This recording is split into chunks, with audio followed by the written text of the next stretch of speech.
하나님 말씀 로마서 11장 16절에서 18절 말씀을 보겠습니다.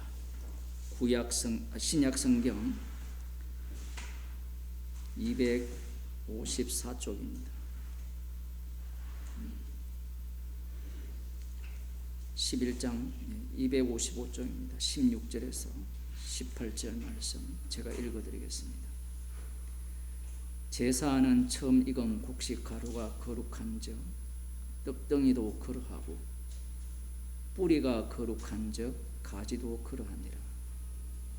또한 가지 얼마가 꺾여졌는데 돌 감람나무인 네가 그들 중에 접붙임이 되어 참 감람나무 뿌리의 진액을 함께 받는 자 되었은즉 그 가지들을 향하여 자긍하지 말라. 자긍할지라도 네가 뿌리를 보존하는 것이 아니요 뿌리가 너를 보존하는 것이니라. 아멘. 사도 바울의 로마서 9장부터 시작되는 이스라엘에 대한 복음이라 할 수 있죠. 이 말씀을 보게 되면 이스라엘 입장에서는, 혈통적 이스라엘 입장에서는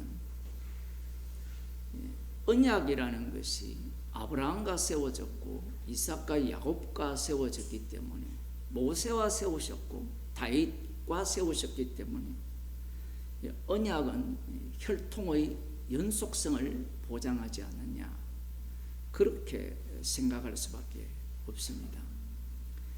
오늘 본문 같은 경우에도 우리가 로마서 11장을 계속 읽어오고 있고, 그러다 보니까 여기에 보면 처음 익은 곡식가루가 거룩한즉 떡덩이도 그러하고 뿌리가 거룩한즉 가지도 그러하다, 이렇게 말씀을 하니까 여기에 뿌리가 누구냐?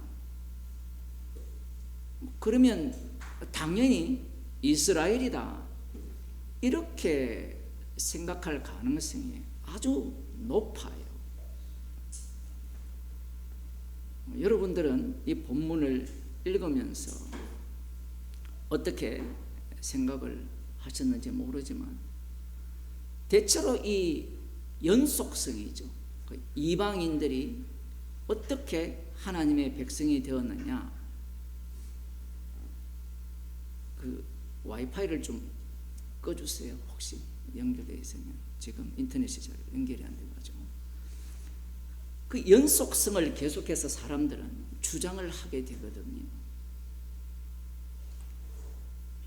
지금 로마서 같은 경우에는 연속성을 부정합니다. 연속성을 부정해요.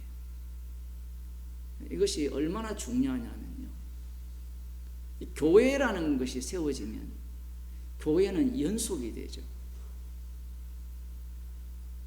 니케아 회의에서 삼위일체 교리를 승인을 했거든요. 그때부터 이제 삼위일체 교리를 믿거나 인정하지 않는 교회는 다 이단입니다.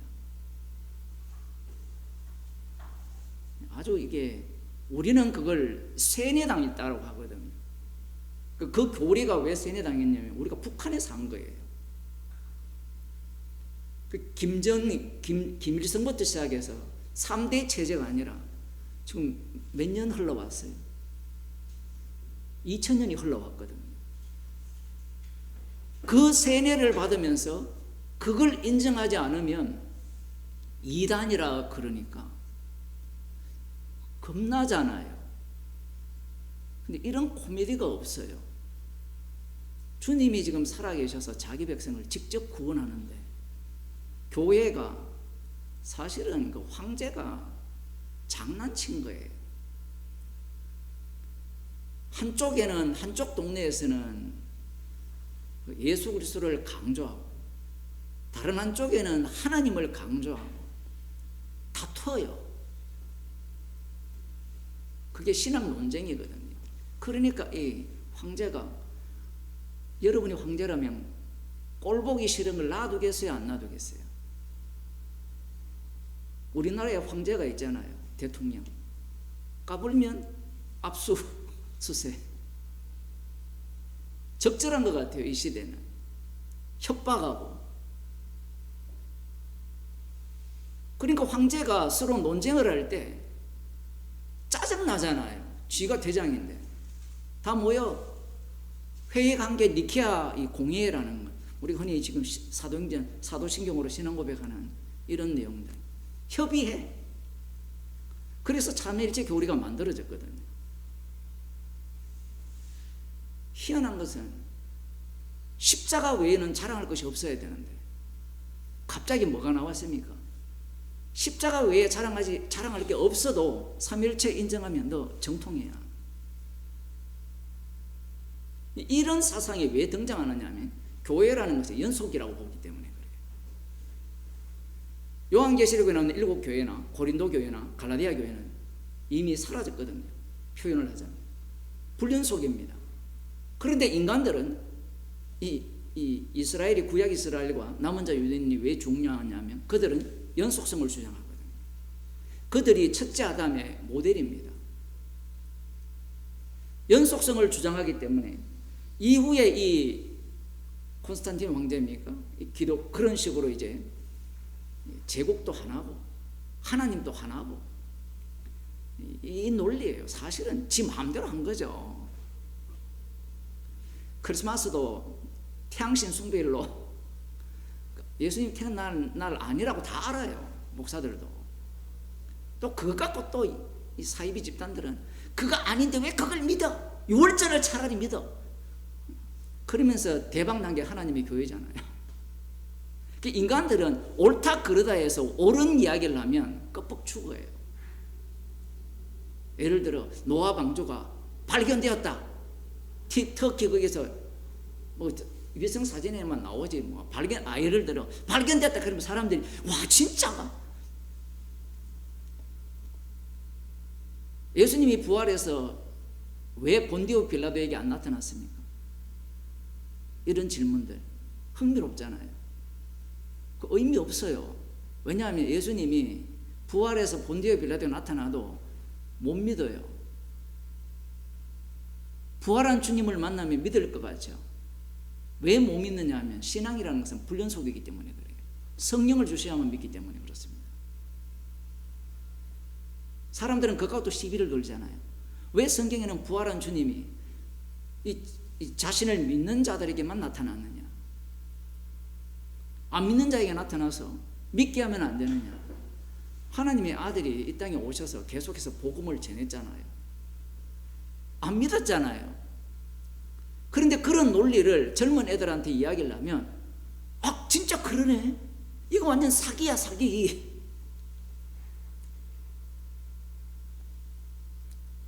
교회라는 것은 계속해서 연속성을 주장하거든요. 그러한 그 사고가 오늘날까지 이어져 온 거예요. 그래서 교회가 주장하는 신학과 다른 이야기를 하면 이단이라고 간주합니다. 그런데 그렇게 백날 이야기해도 이단들이 쏟아지죠. 왜? 이단들은 간단해요. 나 삼위일체 인정해요. 해버리면 되고. 처음에는 그걸 인정한다 하다가 예를 들어 신천지처럼 막 커지지 않아요? 그러면 그 아무 의미도 없어요. 숫자가 커져버리면 이미 게임이 끝난 겁니다. 어제 유튜브 뉴스 채널인가 그저께 명성교회 김삼만 목사에 대한 뉴스가 나왔어요. 혹시 보셨나요?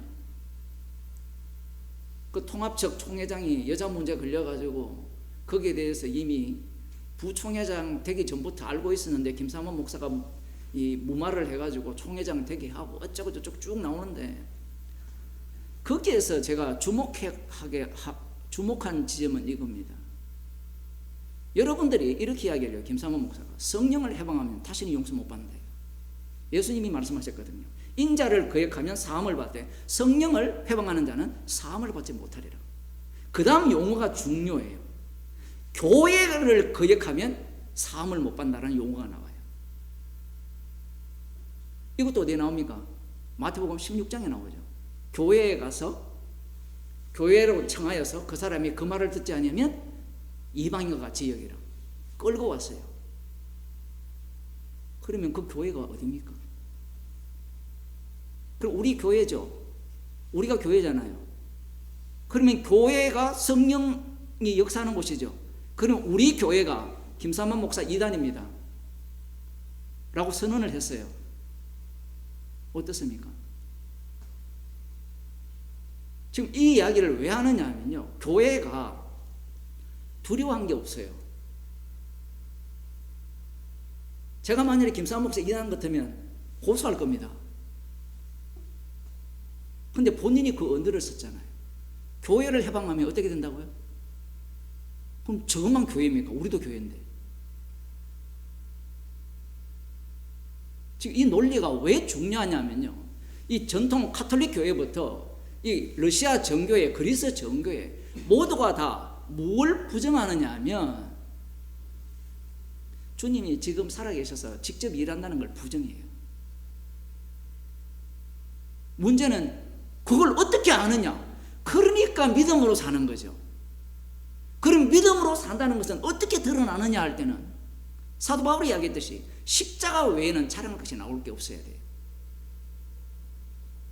문제는 십자가 외에 자랑할 것이 없다라고 해버리면 어떤 사태가 발생하는가 하면요, 우리 교인 수가 10만 명이다.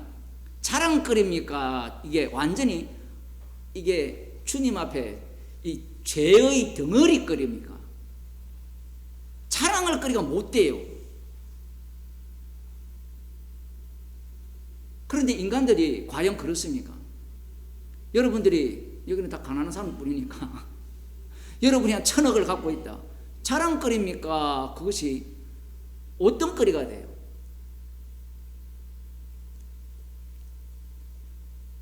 그러한 요소들을 갖고 있기 때문에 계속해서 이 교회는 연속성을 주장하는 겁니다. 연속성. 그 악마성이 유대교회에서 드러났어요. 우리는 아브라함의 자손이다. 하나님이 우리 조상을 선택했기 때문에 아브라함을 선택하셨고 아브라함과 언약을 맺으셨기 때문에 이삭과 언약을 맺으시고 야곱과 언약을 맺으시고 모세와 언약을 맺으셨기 때문에 우리는 하나님의 자녀라는 거예요. 구약이 길게, 왜 그렇게 길게 말씀 속에 자리 잡고 있는지를 그들은 생각하지 않는 겁니다. 그들이 예수님을 죽였거든요. 그들의 특징이 뭐냐면요, 연속성을 주장하는 겁니다. 계속해서 성령이 와버리면, 주님이 십자가로 완료해버리면 교회는 연속성이 되는 게 아니라 계속해서 사건의 현장이 돼요. 사건의 현장. 그래서 제가 말씀드리잖아요, 성경은 분명히 사건의 현장이거든요, 지금 신구약은. 그런데 이 사도 이후에 속사도 교부들이 생김으로 말미암아 이걸 연속성으로 끌고 와버려요. 계속해서 옳은 말씀, 진리의 말씀을 계속해서 주장을 해요. 왜 옳은 말씀, 바른 말씀, 선한 말씀을 주장하느냐 하면 인간이 선악과를 먹었기 때문에 그렇거든요.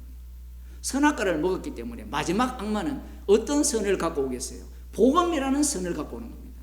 정답을 갖고 오는 거예요. 그래서 뭘 제거하느냐 하면 하나님의 아들의 피 흘리심을 제거하려고 하는 겁니다. 오늘날 교회가 그러거든요. 처음에 예수 믿을 때는 십자가 이야기로 출발했다가 나중에는 십자가는 제거해야 되죠. 왜 제거하느냐 하면 나는 십자가의 피로 출발해서 연속이 된다는 거예요. 왜 제거하는지 아시겠죠? 이들은 뭘 모르느냐 하면, 여러분들이 제가 9월 26일 날 그 공방 통론회한 그 31분짜리 자막이 올라온 걸 보셨을 겁니다. 거기에 보면 도표 2개가 나오잖아요. 2000년 기독교 역사가 그 도표 중에 하나를 제가 언급했는데, 마태복음 1장 2절부터 16절을 갖고 지금까지 기독교가 해석해 온 거예요. 1절 1절을 중요하다고 해놓고 1절 1절을, 마태복음 1장 1절을 완전히 삭제해 버렸어요. 1장 1절부터 출발하게 되면 누가복음으로 가게 되죠. 누가복음으로 가게 되면 예수 그리스도, 물세례 받고 올라오신 예수 그리스도로부터 어디로까지 올라갑니까? 하나님까지 올라가게 되죠. 이렇게 되면 마태복음도 본래 너희들이 믿는 하나님은 우상이고 예수 그리스도의 아버지가 진짜 하나님이 돼요.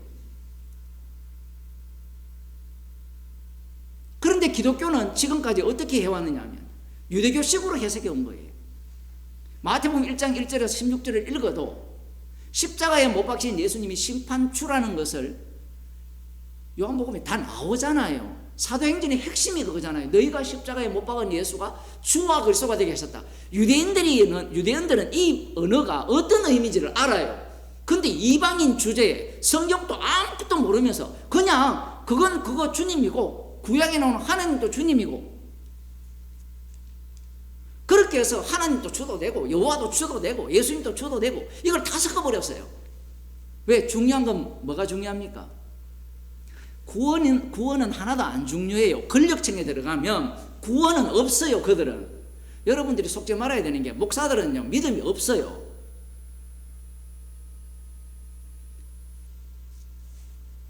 왜 믿음이 없느냐 하면 성경을 끊임없이 연구하잖아요.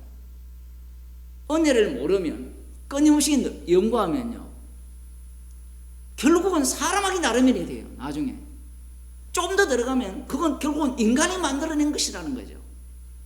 그런 논리에 빠질 수밖에 없어요. 특히 목회를 하는 목사들은 어떤 문제가 발생하느냐 하면 처음에는 출발 순수하게 성경 이야기를 해요. 근데 안 먹히죠. 교인들이 안 먹히잖아요. 그러면 먹히는 방법이 뭐냐라는 것은 성경 이야기 하면 안 돼요. 성경 이야기는 끄지 못해.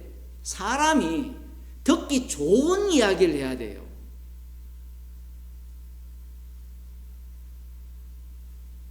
그게 다른 복음이거든요. 여러분 가난합니까? 기도하세요. 모든 걸 주님이 해결해 줍니다. 제가 어느 분 이야기를 들었는데 그 목사는 어릴 때 너무 찌질이 가난하게 살았대요. 맨날 빚쟁이가 찾아와가지고 꼭 우리 집 같은데 그 목사가 하는 말이 그런데 주님이 나에게 이런 큰 교회를 하게 해서 복을 주셨다는 겁니다. 이게 더 먹히죠. 여기 예수님을 적용해 봅시다. 예수님은 유대인의 왕으로 오셨죠. 그런데 어떻습니까? 십자가에 못 박혀 돌아가셨죠. 이 복음을 이야기하면 교인들이 좋아하겠습니까? 예수님이 유대인의 왕이라는 것은 성도들이 그리스도의 영을 받았기 때문에 이 땅에 왕 노릇을 하는 사람들이에요. 천년 동안 왕 노릇하는 사람들이 성도들입니다. 그럼 그 왕의 모습은 어떤 모습이냐면 찌질이 가난했는데 부자 된 게 왕 노릇이 아니라 십자가 피 때문에 가족이든지 형제든지 남편 아내 모든 것을 잃어버리는 자가 왕 노릇이에요. 그게 요한계시록에 나오는 복음 때문에 죽임당한 어린 양 때문에 하나님의 말씀 때문에 죽임을 당한 자들의 모습입니다.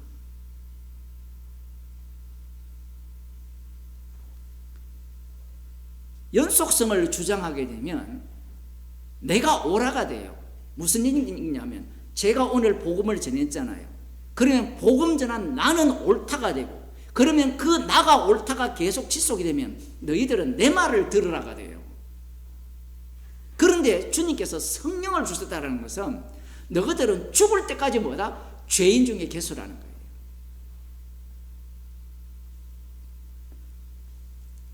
사도 바울이 지금 제사는 처음 이건 첫 열매거든요. 헬라 성경 보면 첫 열매가 이 거룩하니까 떡덩이도 그러하고 뿌리가 거룩한즉 가지도 그러하니라 이렇게 말씀을 하니까 사람들이 헷갈려요. 앞부분 봅시다. 13절 보면 내가 이방인이 너희에게 말하노라. 내가 이방인의 사도인 만큼 내 직분을 영광스럽게 여기노니 이는 곧 내 권력을 아무쪼록 시기케 하여 저희 중에서 얼마를 구원하려 함이라. 저희를 버리는 것이 세상의 화목이 되거든 그 받아들이는 것이 죽은 자들 가운데서 사는 것이 아니면 무엇이리요. 이 본문을 제가 지난주 설교한 방식으로 해석하지 않으면 어떤 사태가 발생하는가 하면 그들이 유대인들이 세계 각국에 흩어져 있는 유대인들이 돌아오게 되면 많은 사람들이 구원을 얻는다는 식으로 해석을 해요. 실제로 그렇게 해석하는 사람이 적지 않습니다. 제가 알기로는 대부분이에요. 그런 상황에서 처음 익은 곡식가루가 거룩한 적 떡덩이도 그러하고 뿌리가 거룩한 적 가지도 그러하니라 이렇게 말씀을 연결하니까 지금 백투더 예루살렘이라고 주장하는 자들이 나머지 지금 이스라엘이 돌아올 것을 고대를 하고 있잖아요. 그들이 돌아올 여러분들은 뭐 관심이 없으니까 신학이 그렇게 구성되어 있어요. 7년 대환란을 주장하는 자들이 다 그 계통입니다. 7년 대환란은 다 들어봤죠. 환란 오기 전에 들림받아야 된다, 휴고당해야 된다, 이런 논리를 주장하는 자들이 다 그들인데, 지금 이 본문 말씀 사도 바울이 이야기를 할 때 우리는 논리적으로 굉장히 차곡차곡 이야기한다고 생각을 하잖아요. 근데 사도 바울은 그렇게 이야기하지 않습니다. 완전 이 비약을 해버려요. 계속 말씀을 예수님이 말씀하는 방식 같아요. 근데 우리들은 사도 바울이 이런 이야기를 할 때 굉장히 논리적으로 우리가 이해하기 쉽도록 말하는 것 같다라는 그런 인식을 우리들이 갖고 있고요. 사람들은 그런 생각을 갖고 본문을 보는 겁니다. 그러니까 엉터리가 되는 거예요. 뿌리가 거룩한 적 가지도 그러하고, 뒤에 보면 이 뿌리가 그 뿌리가 아니거든요. 첫 열매가 그 첫 열매가 아니에요. 이스라엘이 아니라는 겁니다. 지금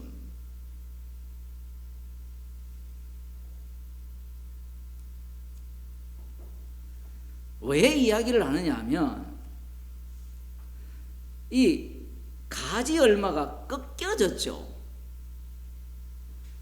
가지 얼마가 꺾여졌어요. 그런데 돌감람나무가 젖붙임을 입었어요. 그런데 뒤에 보면 이 젖붙임 받은 돌감나무가 까불락거리죠. 까불락거리면 그 젖붙임 받은 이 감람나무도 잘라버린다라는 거예요. 이거 정말 무시무시한 말씀입니다. 왜냐하면 우리가 아는 선택 논리 있잖아요. 창세전 그리스도 안에서 택했다라는 그 말씀 안에 지금 이게 들어가야 되거든요. 이 본문이. 그런데 신학자들이나 목사들은 창세전 그리스도 안에서 선택한 그 안에는 이 내용을 빼버려요. 무슨 얘기냐면, 창세전 그리스도 안에서 우리를 택했다 했을 때 이 말씀 전체는 창세기부터 요한계시록까지 다 담고 있는 말씀인데, 인간들은 자기 입장에서 창세전부터 그리스도 안에서 택했으니까 우리는 젖붙임을 당했지만 잘리지 않을 것이라고 주장을 해요.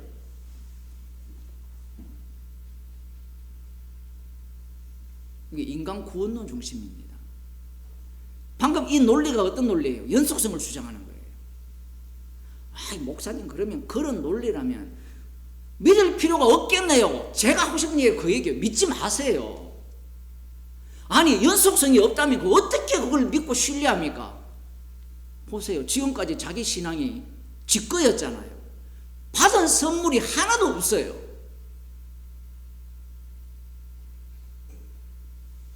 제 설교를 들으면 이 복음을 좀 안다는 사람은 이제 화가 나는 거예요. 왜? 내가 지금 완벽한 진리를 알고 있고 믿음을 갖고 있는데 그것조차도 가짜냐? 가짜예요.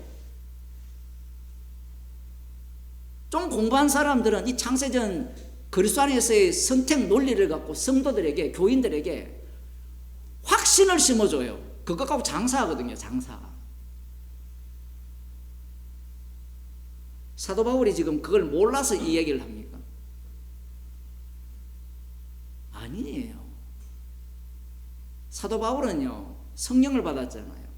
성령 받은 사도 바울이기 때문에 인간들의 탐심, 인간들이 하나님과 같이 된 그 모습까지 다 꿰뚫고 있습니다.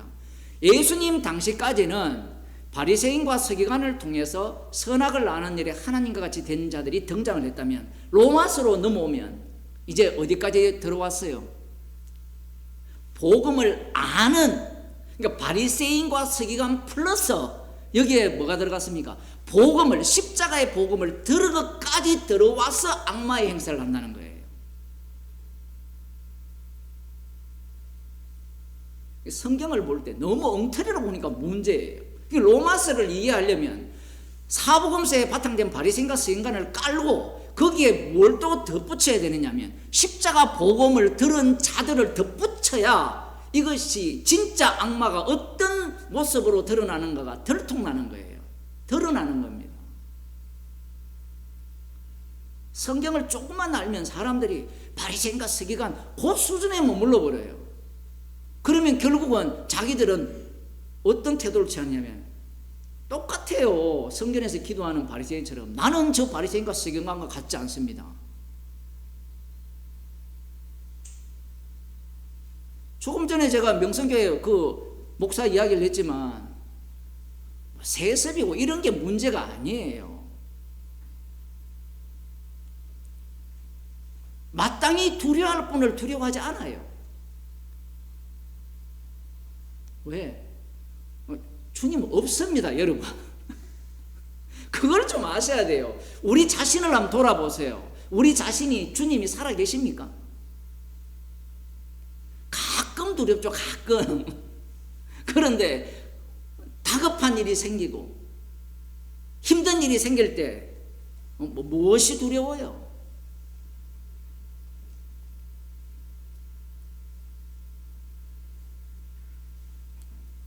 첫 열매가 거룩한즉 떡덩이도 그러하다. 이 민수기 15장을 보겠습니다.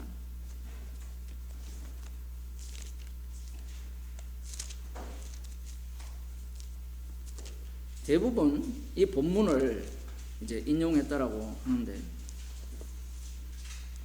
18절부터 보면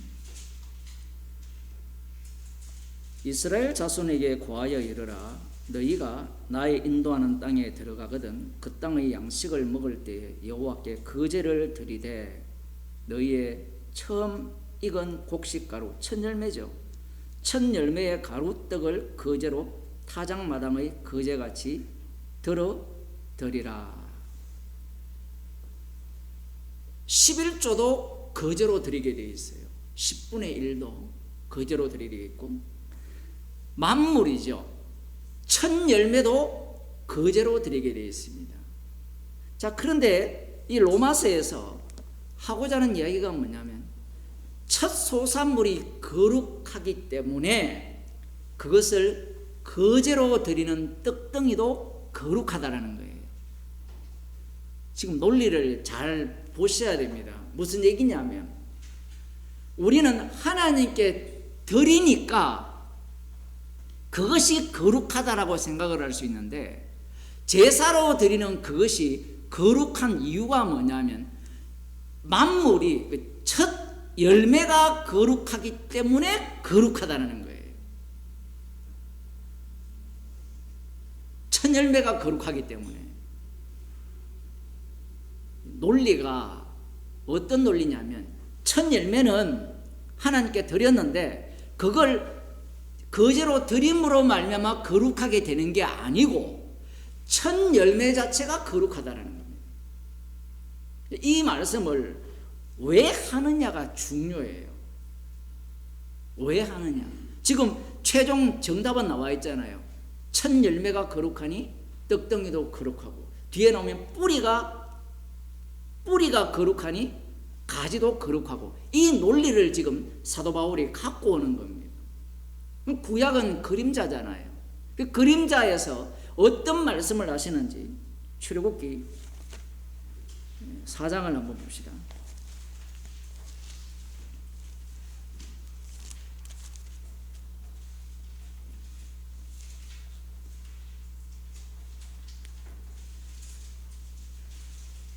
너는 바로에게 이르기를 여호와의 말씀에 이스라엘은 내 아들 내 장자라. 내가 네게 이르기를 내 아들을 놓아서 나를 섬기게 하라 하여도 네가 놓기를 거절하니 내가 네 아들 네 장자를 죽이리라 하셨다 하라 하시니라. 아직 모세가 바로에게 가지도 않았는데 바로왕이 어떤 태도를 취할 것을 다 아시고 하시는 말씀이죠. 이스라엘을 하나님의 아들, 하나님의 장자라고 해요. 맞이죠. 만물입니다. 그 만물을 어떻게 만드시느냐 하면 저쪽에 순종하지 않는 그들의 장자는 다 죽입니다. 6월절날.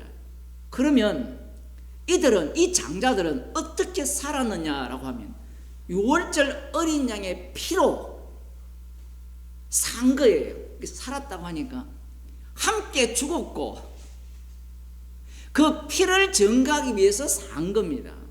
지금 우리는 성령을 받았기 때문에 이렇게 해석을 하는 거죠. 이스라엘이 만물이에요. 이스라엘이 내 아들 장자라 했잖아요. 이스라엘을 장자라 했는데 지금 뒤에 보면 그들의 장자를 죽이는데 6월절 어린 양의 피를 바른 그 집의 장자는 죽지 않죠. 하나님께서 의도적입니다. 피를 안 발랐으면 다 죽여버리지 왜 장자를 죽이시고 어린 양의 피를 바른 집의 장자는 살리시느냐. 예수님이 맏아들이 되기 때문에 그래요. 로마서 8장에 나오듯이. 그것 때문에 지금 이 말씀을 하시는 거예요. 그래서 어린 양의 피를 바른 그 집의 장자는 죽이지 않는 겁니다. 그러면 장자만 거룩하냐라는 질문을 해야 돼요. 나머지 차자들은 안 거룩하냐? 거룩하다라는 거예요. 지금 거룩하다라는 겁니다. 그걸 지금 말씀하는 거예요. 이스라엘을 장자라고 해놓고 나중에는 이스라엘이 19장에 가면 제사장 나라가 될 거라고 말씀하잖아요. 그러면 이 장자를 통하여서 왜 장자냐면 이 장자가 희생물이 되어서 열국이 축복을 받는 그 세계, 축복이 받는다는 것은 저주가 함께 쏟아진다는 거예요. 그 기능을 감당하기 위한 장자라는 겁니다. 그래서 지금 이 이스라엘을 장자라 하셔놓고 6월절 어린 양의 피를 근거로 하여서 장자는 살리시고 나머지 둘째, 셋째, 넷째는 다 역시 살리죠. 그럼 그들도 동일하게 깨끗하다는 말입니다. 지금 그 말씀을 하시는 겁니다. 이 말씀을 왜 하시느냐? 지금 이스라엘 백성들 입장에서는 계속해서 연속성을 주장하겠죠. 우리 조상들 아브라함, 이삭, 야곱, 우리는 남은 자 유대인이니까 그 유대인이기 때문에 우리는 거룩하다라는 주장을 펼치는 건데 지금 사도 바울은 이 첫 열매가 거룩한 즉 떡덩이도 거제로 드리는 떡덩이도 거룩하다라고 함으로 말미암아 그 사고방식을 박살내버립니다. 그러면서 이 출애굽기 4장에 보면 희한한 사건이 등장해요. 그러니까 모세가 지금 바로 앞에 가서 무엇을 할지 무슨 말을 할지 지시를 다 받았어요. 그런데 24절에 여호와께서 길의 숙소에서 모세를 만나사 그를 죽이려 하신지라. 왜 갑자기 죽이려고 하느냐라는 거예요. 좀 이상하지 않습니까? 아니 안 한다고 했을 때는 가라 라고 하셔가지고 억지로 보내시면서 갑자기 가려고 하는데 모세를 죽이려고 해요. 이것이 왜 중요하냐면요, 출애굽 이후에 인간들은 6월절 어린 양의 피로 구출을 받았잖아요. 그러면 구출을 받았기 때문에 우리는 거룩하다라는 주장을 펼치겠죠. 방금 제가 그 논리를 이야기했으니까. 그런데 주님 쪽에서의 논리와 인간의 논리는 서로 삼맞지 않아요. 그래서 출애굽한 이후에 이스라엘을 진멸해버립니다.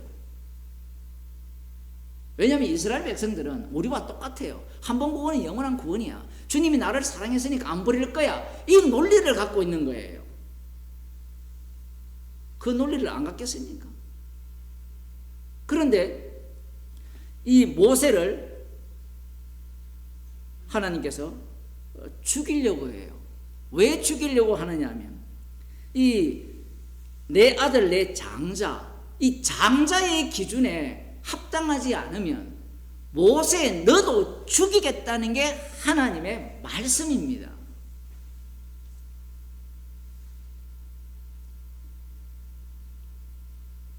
하나님께서 일을 이렇게 해요.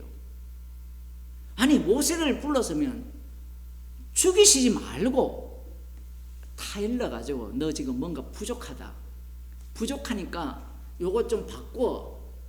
이렇게 해서 일을 진행하시면 얼마나 좋겠습니까? 그런데 이 죽이는 신용하는 게 아니고 진짜 죽이려고 했어요. 그런데 이 아내 십보라가 차도를 취하여서 그 아들의 양피를 베어서 모세의 발 앞에 던졌죠. 당신은 참으로 내게 피난편이로다. 이 장자를 만들 때는 피로 만들거든요. 할례 언약을 통해서 만들어지는데 할례 언약의 특징은 단절이에요. 단절입니다. 나중에는 로마서에서는 세례가 이제 할례, 골로새서 이쪽으로 가면 그렇게 말씀을 하시죠. 우리가 영적 할례를 받았다라고 하고, 할례 받은 백성을 구출하기 위해서, 그게 장자거든요. 그 이스라엘을 만들기 위해서 모세가 이 바로에게 가는 중인데, 모세 자체가 할례 언약에 부합하지 않습니다. 그러니 너라도 얼마든지 죽이겠다는 게 하나님의 일하시는 방식이라는 거예요. 우리는 하나님이 보내니까 안 죽일 거야, 보호할 거야, 이러한 논리를 다 깨버립니다. 로마서로 넘어오면, 왔다 갔다 할게요. 로마서로 넘어왔잖아요. 로마서로 넘어오면 예수님이 십자가의 피로 다 이루었다고 하니까 사람들은 어떤 논리를 펼까요? 이제 구약은 그림자였는데 이제 십자가의 피로 다 이루었고 성령이 함께 하셔서 세상 끝날까지 함께 한다라고 하니까, 함께 한다라는 그 말씀은 주님의 말씀인데 인간들은 그 말씀을 뭘로 봤습니까? 나의 말로 봤죠. 나의 말로 바꿔버립니다. 나의 말로 바꿔버리면 누구 행세를 하는가 하면 가인과 같은 행세를 하죠. 나의 말로 바꿔버립니다. 함께 하신다. 그러니 아까 제가 예를 들었잖아요. 성령을 해방하는 자는 용서함을 받지 못하리라. 이는 이 세계 때뿐만 아니라 오는 세대에서도. 그 다음 교회를 거역하는 것은 하나님을 거역하는 것이다. 누구 말로 다 바꿔버리죠? 자기 말로 다 바꾼 거예요. 그게 기독교 2000년 역사였습니다. 그러니까 이단들은요 하나도 겁 안 냅니다. 왜냐하면 자기들의 논리가 성경에 다 있기 때문에 그래요. 여기서도 조금 저기서도 조금. 그런데 성경 전체를 이야기해버리면 그 논리가 다 깨지거든요. 로마서가 지금 여기에서 하고자 하는 얘기가 믿음으로 의롭게 되었으니까 이제는 이 예수 그리스도의 피로, 이제 박진영 논리처럼 예수님의 믿음으로 우리가 의롭게 됐으니까 우리는 구원이 취소될 수 있어요, 없어요? 없다라는 게 그들의 주장이에요. 그 주장이 어디 있습니까? 그 주장이.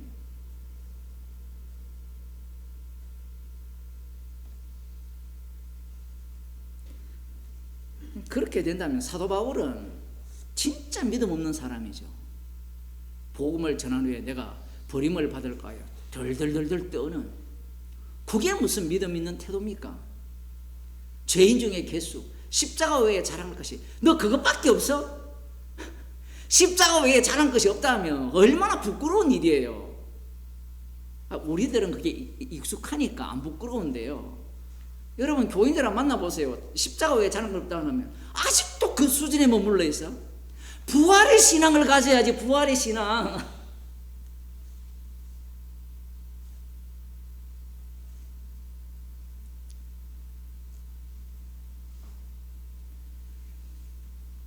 출애굽기 13장을 보겠습니다. 지금 이 마다들을 갖고 이제 어디까지 연결시키느냐 하면 땅의 만물을 이제 만물로 연결됩니다. 출애굽기 10장 11절 12절 10장이 11장입니다. 11장.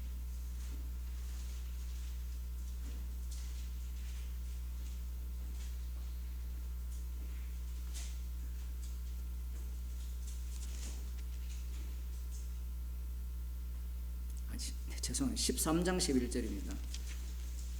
13장 11절.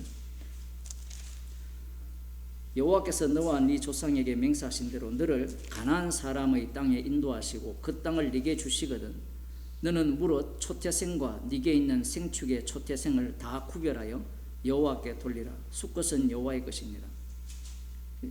동물의 초태생, 생축의 초태생, 모든 이 곡식의 첫 열매도 다 여호와께 돌리라고 말씀하시죠. 나귀의 첫 새끼는 다 어린 양으로 대속할 것이요 그렇게 아니하려면 그 목을 꺾을 것이며 너의 아들 중 모든 장자된 자는 다 대속할지니라. 지금 약속의 땅에 들어갔을 때 초태생을 다 여호와께 드리라는 겁니다. 구별하여. 그 중에 하나가 이 곡물이에요. 그 곡물을 드려서 그것을 여호와께 거제로 드리면 그것은 누구에게로 돌아가느냐면 제사장에게로 돌아가게 되어 있어요. 이것은 무엇과 연결이 되어 있냐면 11조가 연결이 되어 있어요. 11조도 거제로 드려지거든요.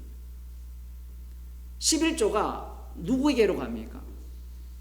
이스라엘 자손들이 소득의 11조를 하잖아요. 그 11조가 레인들에게 가죠. 민수기 18장에 보면 레인들은 여호와께 드려진 거제입니다. 요제죠, 요제. 이 제물이에요, 제물.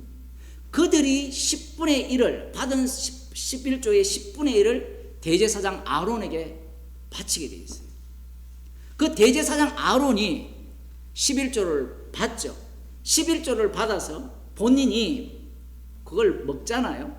먹고 본인이 어떤 기능을 하게 되느냐 하면 도피성 제도에 의하면 대제사장은 속죄물 기능을 합니다. 부지 중에 사람을 살해했을 경우에 도피성으로 피하잖아요. 그가 언제 자유케 되어서 자기 고향으로 돌아갈 수 있느냐 하면 대제사장이 죽었을 때 돌아가는 거예요. 하나님께서 율법을 참 이렇게 딱 연결되게 딱 주시면 좋은데 여기서도 조금 말씀하시고 저기서도 조금 말씀하시니까 연결이 안 되잖아요. 그 대제사장 자체가 이 속죄물 기능을 하는 겁니다. 그래서 지금 첫 열매가 하나님께 돌려야 되고 이 첫 열매가 거룩하기 때문에 나머지 떡덩이도 거룩하다라는 말씀을 지금 연결시키고 있어요. 자, 그래서 이제 로마서를 한번 보겠습니다. 8장 23절입니다.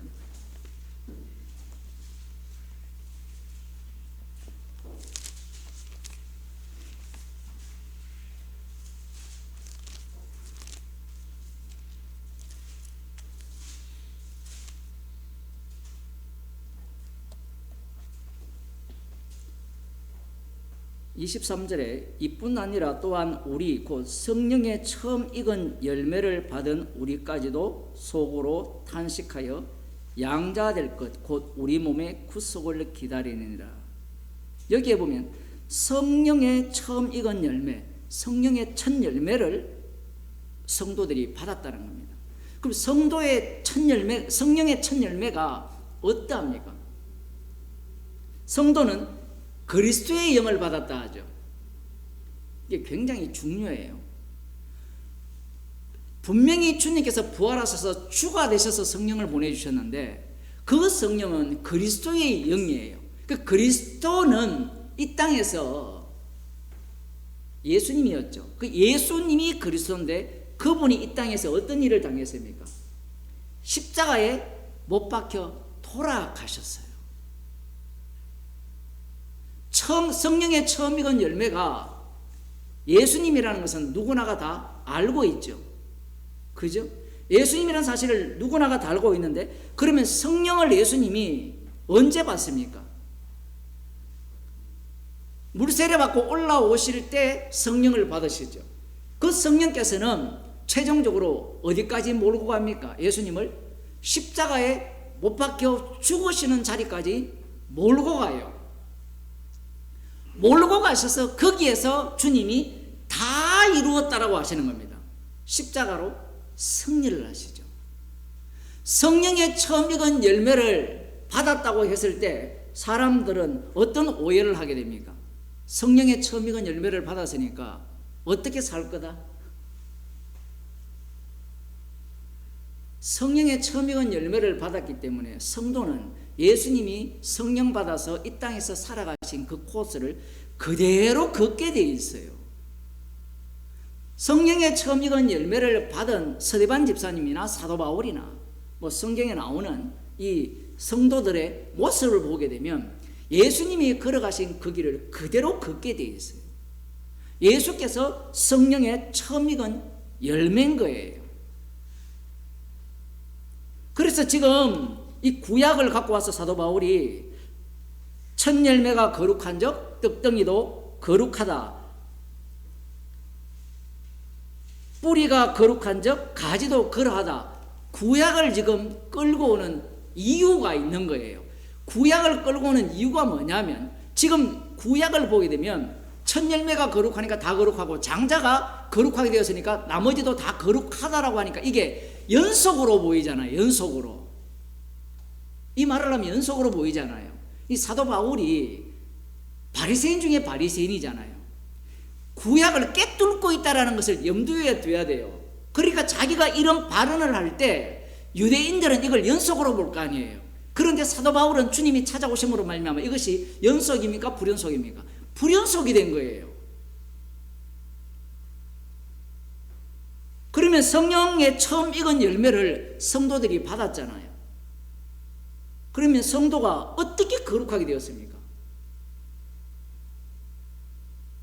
예수님의 피로 거룩하게 되었죠. 성령을 받았기 때문에 거룩하게 되었잖아요. 예수님이 십자가에서 다 이루어졌기 때문에 성도가 거룩한 거예요. 성도의 거룩은 출발점이 어디냐면 예수님의 피에 있어요. 지금 이 얘기를 하는 이유가 뭐냐면 예수님의 피로 내가 거룩하게 되었으니까 인간들은 그 다음 순서가 어떻게 나와요? 내가 거룩한 이 자리에서 다시 거룩으로 가요. 단계를 이해하셨어요? 예수님의 피가 나를 거룩하게 했잖아요. 그러면 나는 거룩하니까 계속 거룩하다라는 주장을 인간이 펼친다라는 겁니다.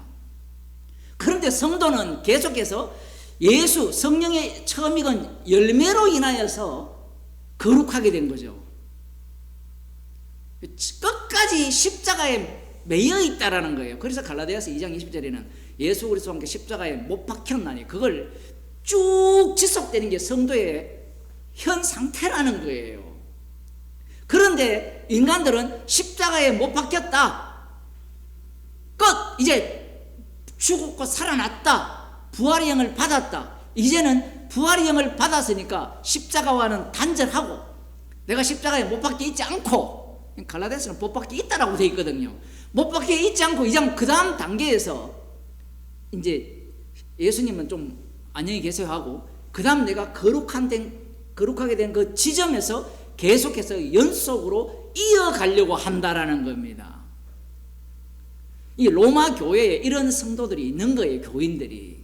왜냐하면 인간이기 때문에 그래요. 그래서 이 사도 바울이 성령에 책망을 하는 겁니다. 물론 듣지 않으면 성도 아니죠. 그 연속을 지금 부정하는 말씀이에요. 그래서 그 다음 나오는 이 뿌리가 거룩한 적 가지도 그리하다. 이렇게 말씀을 하시는 거예요. 이스라엘도 가지죠. 접분심 받은 돌감람나무도 가지잖아요.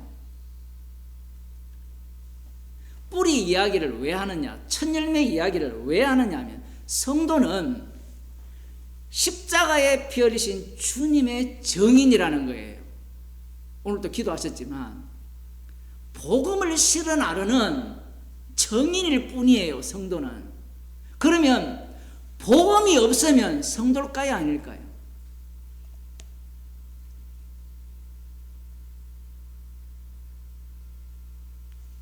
성도 아닙니다.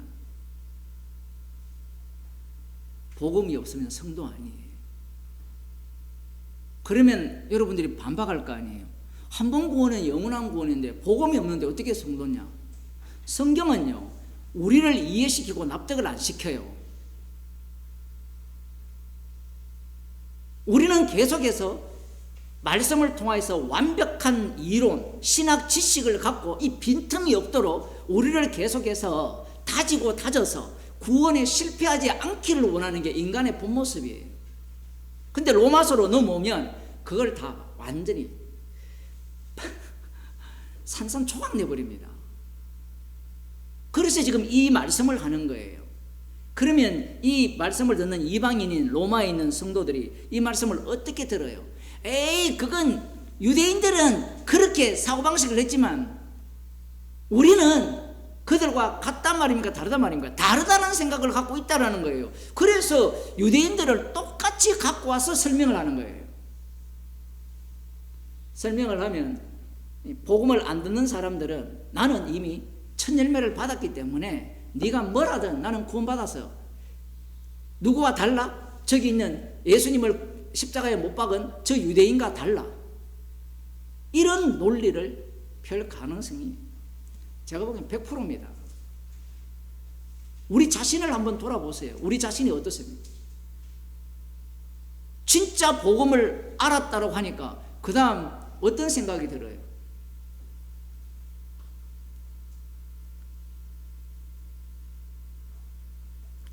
17절 보면 또한 가지 얼마가 꺾여졌는데 돌 감람나무인 네가 그들 중에 접붙임이 되어 창 감람나무 뿌리의 진액을 함께 받는 자 되었느니라. 이 유대인들 입장에서는 이 논리가요 못 받아들입니다.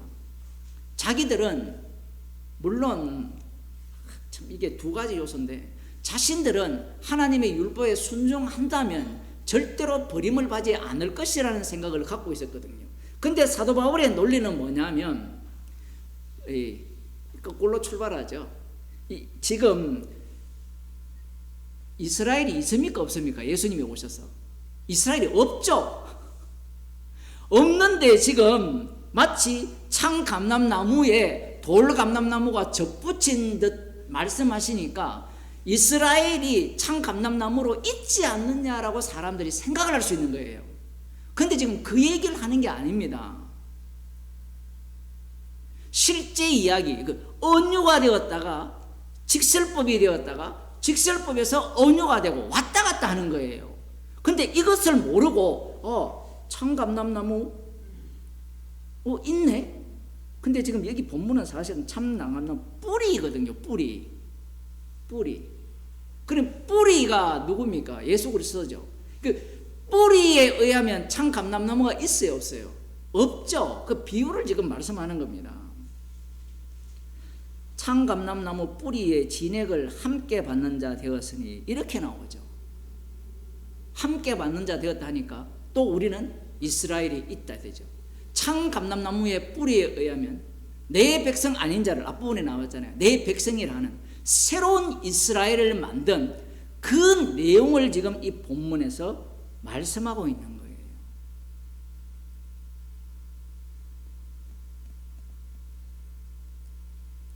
접붙임이 되었다라는 말씀을 하는 이유가 중요해요. 왜 중요하냐면 이방인들은 구원받기 쉬워요 어려워요? 유대인보다 쉬울까요 어려울까요? 우리의 단순한 생각으로는 이방인들이 훨씬 쉽다라고 생각을 하잖아요. 그죠? 훨씬 쉽다라고 생각할 수 있을지 모르지만 로마서로 들어가면 이방인들도 똑같이 십자가의 피가 아니면 구원이 안 돼요. 그러면 이방인들은 어떻게 되느냐? 거꾸로 돼요. 거꾸로. 이 구원 받았다라고 생각했는데 반대로 어디로 들어가죠? 유대교로 들어간다는 거예요. 그래서 구약이 있는 겁니다. 사복음서에 바리새인과 서기관이 있는 이유가 거기에 있어요. 이방인들이 예수님의 피로 구원을 받았다라고 했는데 그들이 어떤 태도를 취하느냐 하면 누구와 같은 모습을 똑같이 보이느냐 하면 아까 그런 거죠. 내가 예수님의 믿음으로 구원을 얻었으니까 성도들이 모여서 교회가 되었으니까 교회를 대적하는 자는 다 이단이고 그리고 성령을 해방하는 자는 다 용서를 받지 못한다 라는 논리를 누가 하느냐라는 거예요.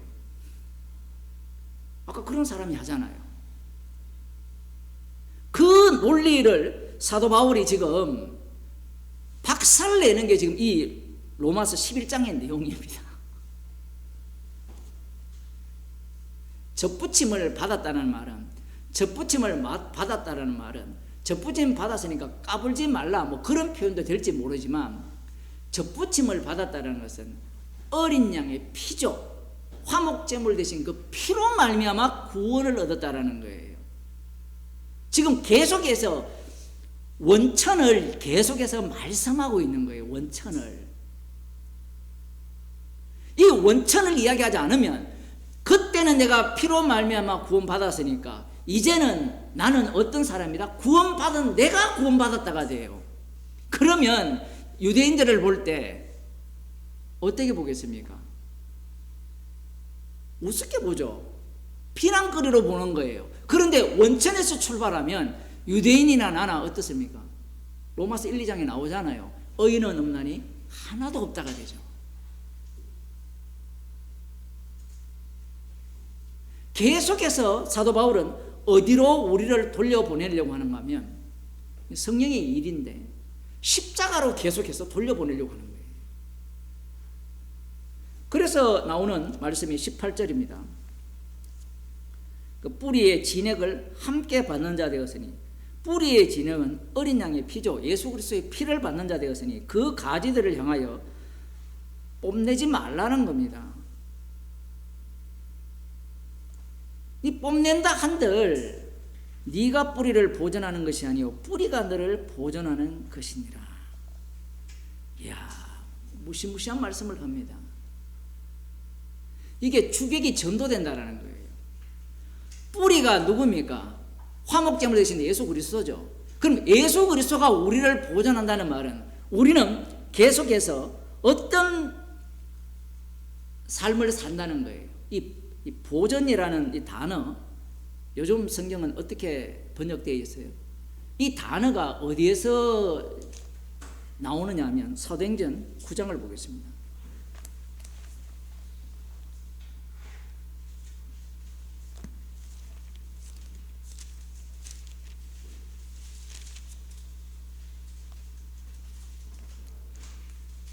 사도행전 9장 15절. 사도 바울이 되기 전이죠. 이 다메섹으로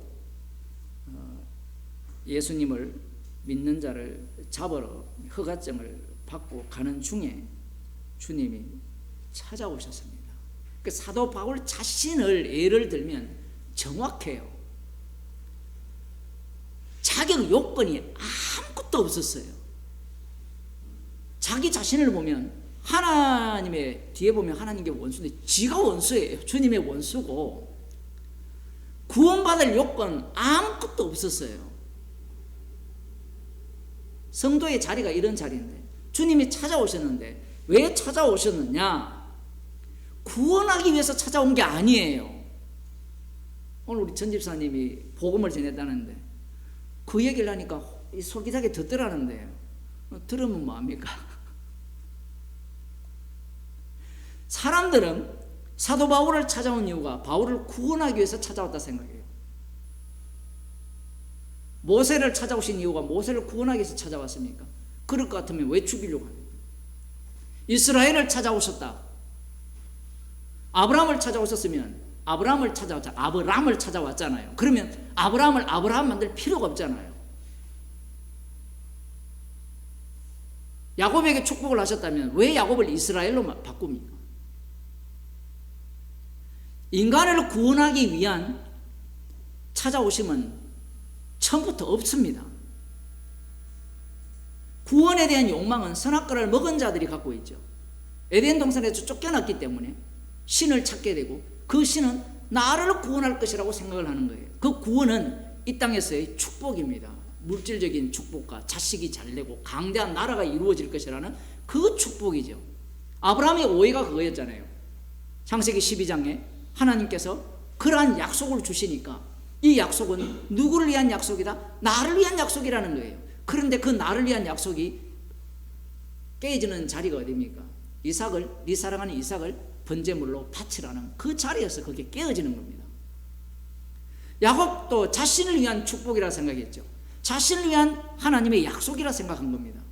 그런데 자신을 위한 약속이 아니라 자신은 죽고 대신 죽으신 분의 공로만을 드러내는 약속이었음을 야곱은 알게 되는 거예요. 나를 위한 구원은 없습니다. 삼위일체를 믿으면 구원 얻는다부터 이미 구원론으로 빠져들은 거예요. 로마서에서 주 앞부분에 나왔잖아요. 10장 13절입니까? 누구든지 주의 이름을 부르면 구원을 얻으리라. 그 구원은 유대인이 소망한 그 구원이 아닌 구원이에요. 사도 바울의 구원 맞죠? 구원인데 왜 구원했는지 봅시다. 15절 주께서 가라사대 가라 이 사람은 내 이름을 이방인과 임금들과 이스라엘 자손들 앞에 전하기 위하여 택한 나의 그릇이라. 주의 이름을 증거하기 위한 택한 나의 그릇이라는 거예요. 그래서 로마서에서 사도 바울은 자신을 빚진 자라고 하는 겁니다. 성도는 다 빚진 자예요. 왜 빚졌습니까? 나는 구원받을 조건이 안 되는데 주의 이름을 증거하라고 구원을 시켜줬어요. 주님이 찾아온 겁니다. 인간이 원하는 구원을 피해가죠. 인간은 나만 구원 얻으면 된다라는 게 인간들의 논리잖아요. 나만 천국 가면 된다라는 논리가. 그게 우상 숭배라고 하는 거예요. 예수님 믿으면 구원 얻는다. 이게 우상 숭배가 돼요. 왜? 나를 위한 것이기 때문에 그렇습니다. 이 9장 15절에 전하기 위하여라고 나오죠. 택한 나의 그릇이라. 이 전하기 위하여 이 단어가 지금 로마서 11장 18절에 나오는 보전이라는 단어와 똑같은 단어예요. 재밌죠? 이런 표현들이. 뿌리가 너를 보전하는 것이라. 운반하는 거죠. 운반. 뿌리가 너를 운반하는 것이라. 이렇게 해석하는 게 맞아요.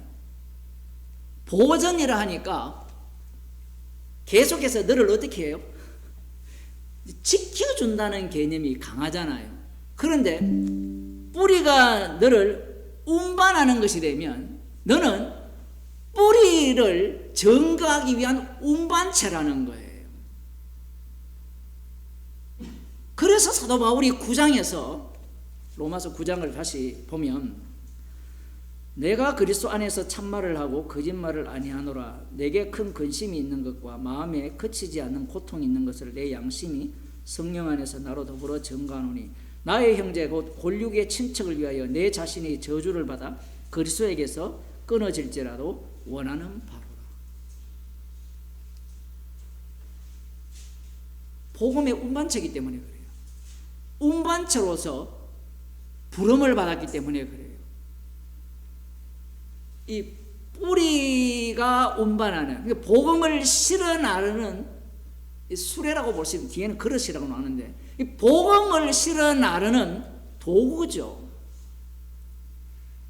그러면 뿌리에 이 가지가 붙어 있다면 가지는 뿌리를 증거하는 가지가 되어야 되는 거예요. 그런데 관심이 어디로 바뀌어버립니까? 구원론으로 바뀌어버려요. 그래서 지금 계속해서 이스라엘에게서 난 자들이 이스라엘이 아니요, 내 백성 아닌 자를 내 백성이라 하고, 야곱은 사랑하고 에서는 미워했고, 우리는 워낙 익숙하니까 이게 새롭게 잘 안 들리는데, 야곱과 에서는요 약속의 자손인 이삭의 아들이에요.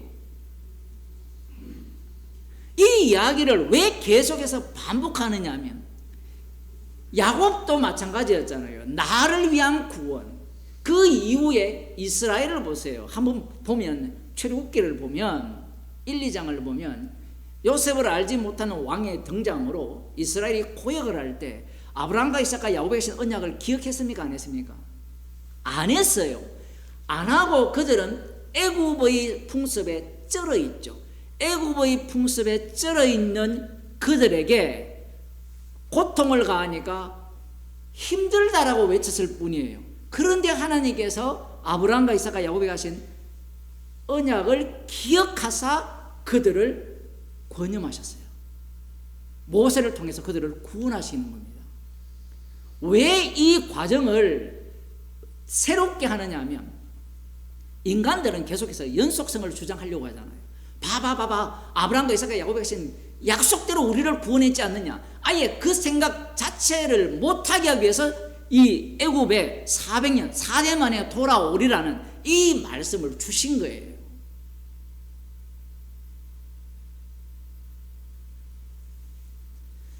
아브라함과 이삭과 야곱에게 주신 맹세 때문에 그들을 구출하는 것이, 너희를 위한 구출은 없다라는 겁니다.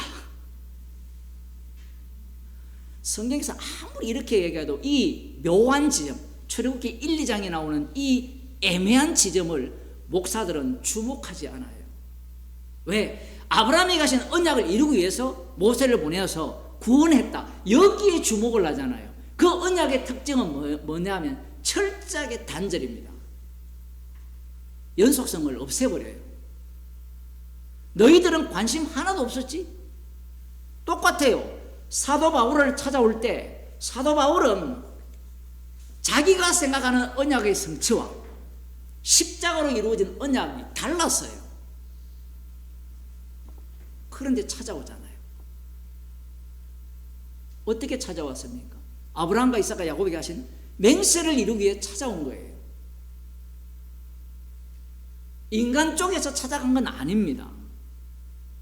인간이 아무리 구하고 찾고 두드려도 주님은 찾을 수 없는 분이에요.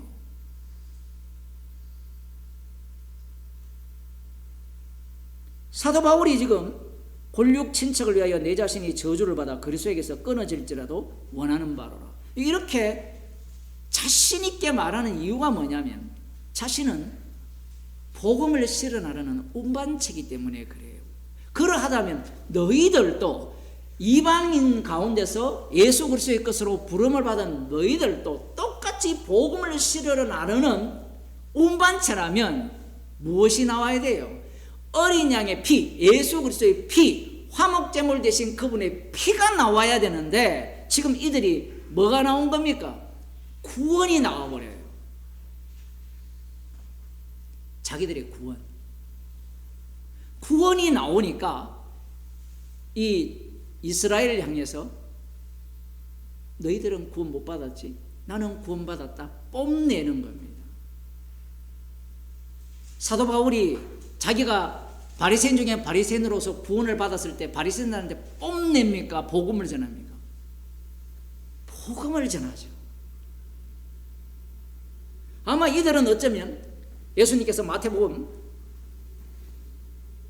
6장입니까? 거기서 7장 6절이죠. 거룩한 것을 개에게 주지 말며 돼지에게 주지 말라. 그들이 짓밟고 너를 상하게 할까 하노라. 이 말씀을 알았을지 모릅니다. 이들 눈에는 누가 개고 누가 돼지였습니까? 예수님을 십자가에 못 박은 그들이 개요 돼지죠. 근데 이들은 뭘 놓치고 있어요? 예수님이 개돼지들에게 복음을 던졌어요. 그래서 짓밟혀서 십자가에 못 박혀 돌아가셨다는 사실을 놓치고 있어요. 사도 바울이 예루살렘에 갔을 때 기회가 되면 계속해서 사도개인이 되었던 대제사장이 되었던 복음을 계속해서 전하잖아요. 왜 전합니까? 개돼지에게 진주를 던지지 말라 했는데. 말씀이라는 것이 자기 방어용이 된 거예요. 이들이 어쩌면 로마에 있는 이방인들 가운데 부름을 입은 자들뿐만 아니라 이 이스라엘 백성 중에 남은 자들, 그들 중에 부름을 입은 자들도 그 생각을 했을 가능성이 매우 높죠. 우리 자신도 그렇잖아요. 왜 복음을 안 전합니까? 복음을 전하면요, 일단 안 먹히죠. 그 다음 뭐예요? 짓밟아요. 한두 번 전하는데 짓밟잖아요. 그러니까 안 전하죠. 물론 주님이 안 전하게 하면 안 전하는데 논리 자체가 우리는 복음을 실현하라는 정인일 뿐입니다. 수리일 뿐이에요. 지금 이들은 사도 바울이 하는 말이 납득이 안 갈 가능성이 굉장히 높아요. 자기 골육 친척이 예수님을 못 박아 죽였는데 한번 보세요. 사도 바울 자신이 그 당사자였잖아요. 그 당사자를 어떻게 불렀습니까? 아들의 피로 불렀잖아요. 그러면 그리스도의 영을 받았잖아요. 아까 성령의 처음 익은 열매를 받은 우리라고 했잖아요. 성령의 처음 익은 열매를 받았으니까, 그리스도의 영을 받았으니까 그는 꼭 누구를 닮았어요? 그리스도를 닮았죠. 그 내용이 그리스도의 형상이에요. 그리스도의 형상이 이루기까지 내가 해산하는 수고를 하노라라고 했을 때 그 그리스도의 형상은 이 주님과 같이 함께 죽는 모습입니다. 이들은 지금 저기 유대인들을 향해서 뽐내는 거예요.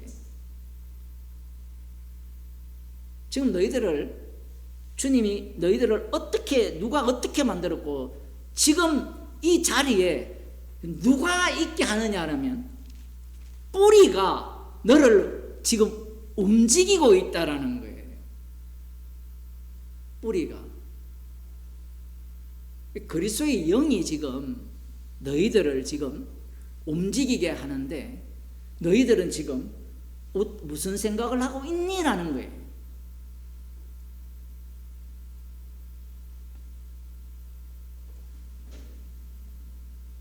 복음을 전가하기 위해서 주님이 부르셨는데 시간이 지나잖아요. 이게 문제죠. 시간이 지나면 인간은 그것을 무엇으로 바꿔치기 하느냐면 나를 위한 것으로 다 바꿔치기 한다는 거예요.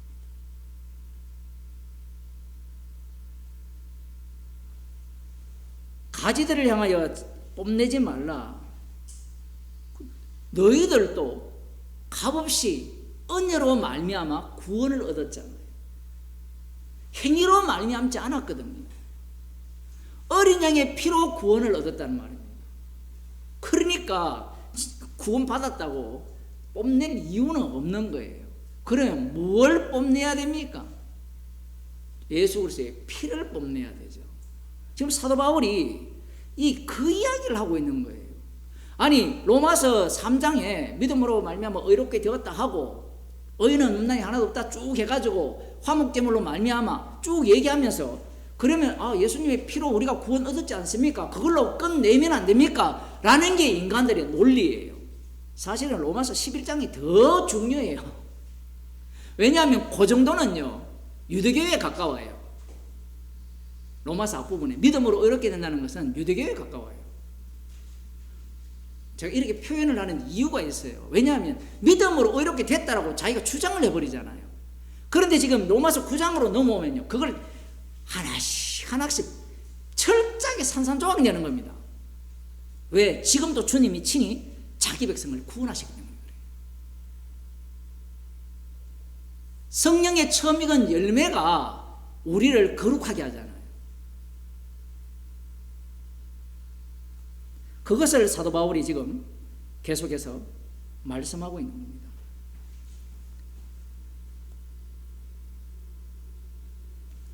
고린도전서 15장 20절을 보겠습니다.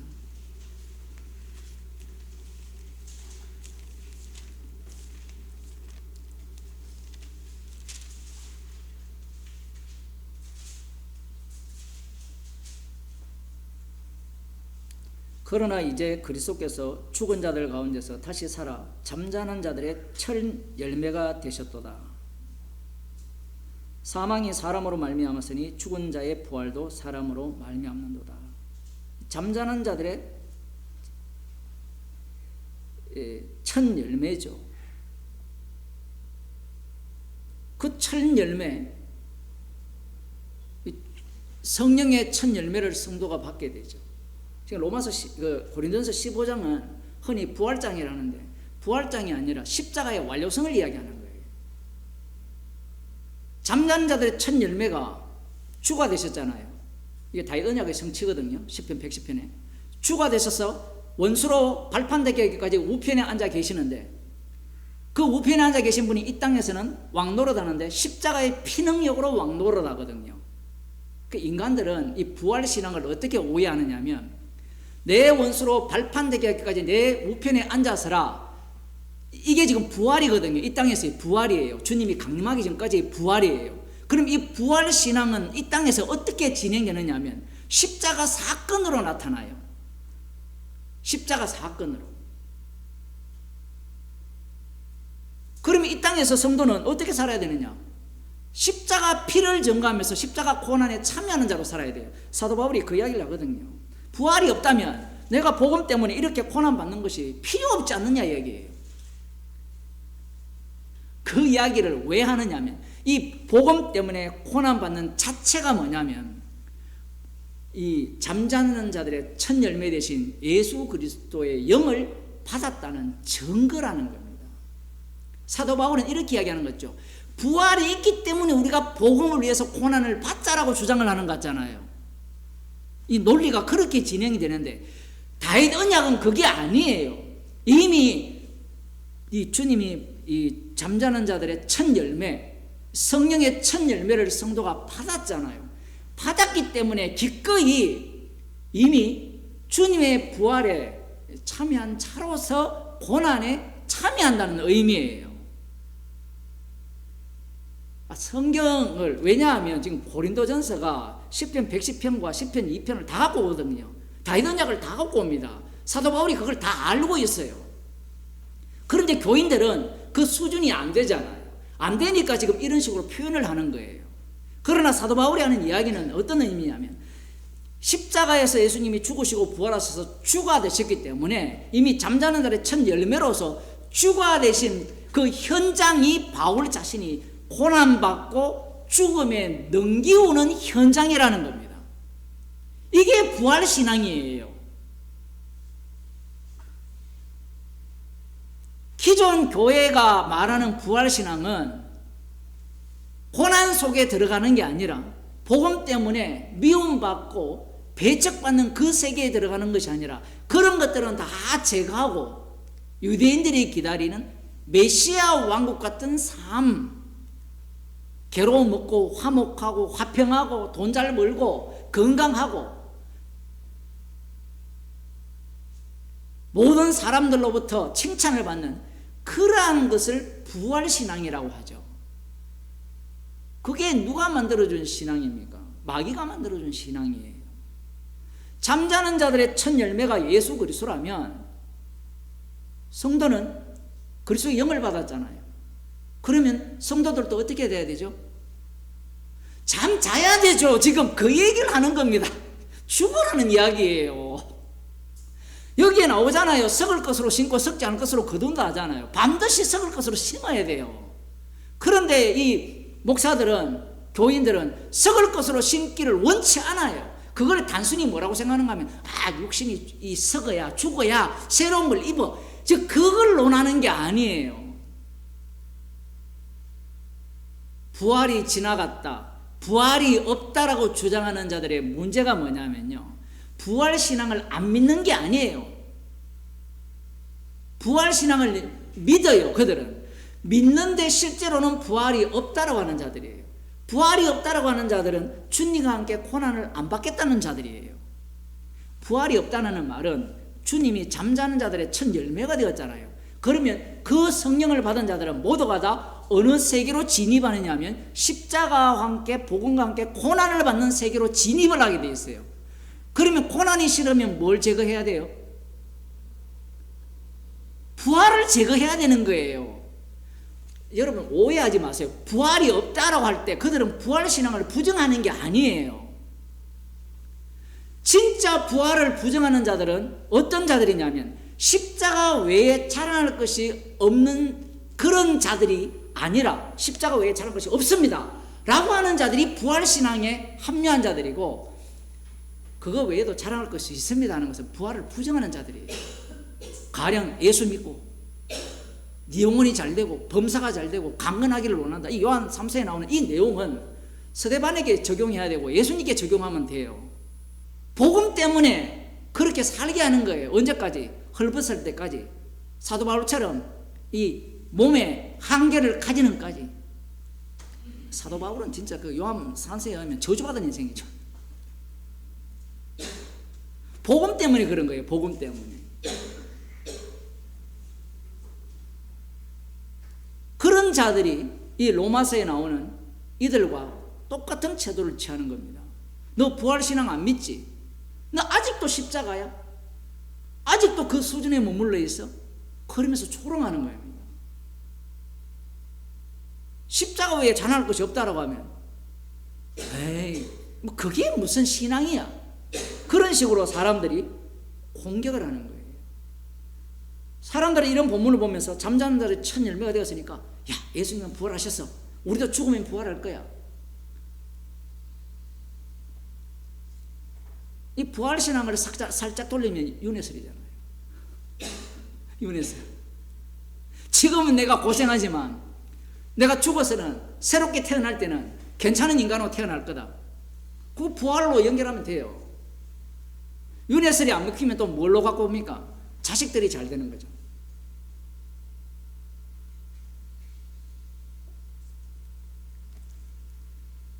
사도 바울이 지금 뿌리가 너희를 보존하는 것이다. 이 말씀은 굉장히 중요하죠. 가지가 네가 뿌리를 보존하는 것이 아니요 뿌리가 너를 보존하는 것이다. 왜 그러냐면 뿌리가 안 보이기 때문에 그래요. 나는 있고 뿌리는 안 보이잖아요. 주님은 하늘 우편에 계시고 성령께서 역사를 하는데 성령도 눈에 안 보이죠. 안 보이니까 어떻게 바꿔버립니까? 제가 계속 반복하면 말씀을 갖고 와버리죠. 성경 이 지식을 갖고 와서 마치 자기가 뿌리를 사수하는 것 같이, 그게 삼일체 안 믿으면 지옥 가. 뿌리가 없어요. 그들은 뿌리가 없기 때문에 그런 소리를 하는 겁니다. 가지가 뿌리를 보존하는 게 아니에요. 이게 그럴 수밖에 없잖아요. 주님의 눈에 보입니까? 안 보이잖아요. 그럼 사람은 못 믿잖아요. 그럼 믿을 만한 게 뭐였어요? 성령의 하나님의 감동으로 된 성경 내용이잖아요. 이 지식을 갖고 자기를 지키고 보호하고 사수하려고 하는 겁니다. 이런 자들의 특징은요, 뽐내는 거예요. 여러분들 그런 사람을 좀 만나보세요.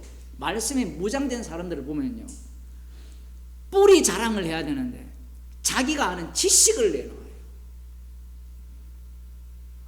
어떤 사람이 제가 공방 토론에 댓글을 달았는데, 성령을 받은 사람은 성경을 읽으면 하나님의 뜻을 알 수 있습니다라고 댓글을 달았어요. 본인 신학을 안 한 것 같아요. 제가 보니까 신학 안 한 성도들의 교인들의 특징이 그런 댓글이거든요. 제가 그래서 그 댓글을 뭐라고 달았는가 하면, 그렇게 주저장하는 자들이 만든 게 신학입니다 라고 댓글을 달았어요.